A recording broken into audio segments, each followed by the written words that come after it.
கோலி talk Kollywood news. ரசிகர்களுக்கு படத்துக்கு படம் தீனி போட நினைக்கும் விஜய் சேதுபதி. கூத்துப்பட்டறையில கணக்காளரா வேலை செஞ்சுட்டு வந்தப்போ எதிர்பாராத விதமா ஒரு குறும்படத்துல நடிச்சவர் விஜய் சேதுபதி. அந்த தொடர்ல அவரோட நடிப்பு பிரமாதமா இருந்ததா சுத்தி நின்னவங்க அவரை உற்சாகப்படுத்திட பின்னாடி பல குறும்படங்கள்ல நடிச்சு இன்னைக்கு கோடம்பாக்கத்தோட முக்கிய ஹீரோக்கள்ல தானும் ஒருத்தராயிட்டாரு. அதனால ஆரம்பத்துல தன்னை வச்சு குறும்படங்களை இயக்குனவங்களுக்கே கால் ஷீட் கொடுத்து நடிச்சிட்டு வந்த அவரு இப்போ முன்னணி டைரக்டர்களோட படங்கள்லயும் நடிக்க தொடங்கி இருக்காரு. முக்கியமா எந்த டைரக்டரா இருந்தாலும் அவங்க சொல்ற கதையில ஏதாவது ஒரு வித்தியாசம் இருக்கணும்ன்றதுல உறுதியா இருக்காரு. இது பத்தி அவர் சொல்லும் பொழுது, நான் சினிமாவில ட்ரெண்டை மாத்தினேனா இல்லையான்றது எனக்கு தெரியாது, ஆனா ரசிகர்கள் என்ன ட்ரெண்ட் செட்டர்னு சொல்றாங்க. அதோட விஜய் சேதுபதி நடிச்சா வித்தியாசமான படமா தான் இருக்கும்னு முடிவு செஞ்சுக்கிட்டே தேட்டருக்கும் வர்றாங்க.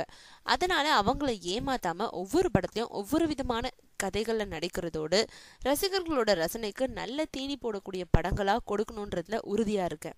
அதனாலதான் இது வரைக்கும் நண்பர்களுக்காக படங்களை ஒத்துக்கிட்டு நடிச்சேன்னா இப்போ கதைகளுக்கு மட்டுமே முதலிடம் கொடுக்கறேன்னு சொல்றாரு விஜய் சேதுபதி.